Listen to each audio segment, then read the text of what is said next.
На территории экспертно-криминалистического центра УВД разожгли костер. И это не дело рук хулиганов. Просто полицейские уничтожали наркотики. Наталья Алексеенко продолжит.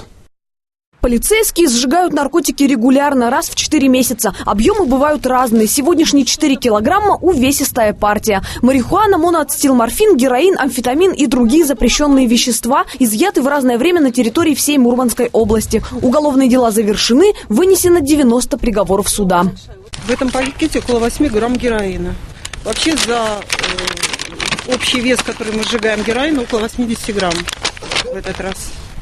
Пока не завершится следствие и не вступит в силу судебный приговор, изъятые наркотики, проходящие по уголовному делу как вещдоки, должны быть в целости и сохранности. В любой момент они могут понадобиться, если возникнут спорные моменты. Растения, порошок, таблетки, жидкости упакованы и опечатаны. После производства экспертизы наркотические средства помещаются в специальные номерные пакеты. Корешок с номером отдается один следователь, один остается у нас, один остается на пакете. То есть после вступления приговора в законную силу, после осмотра данных пакетов целой комиссией производится уничтожение.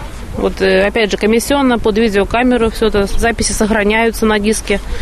Полицейские заверили, процедура отработанная, в бочке все наркотики сгорят подчистую. К сожжению уже готовится следующая партия.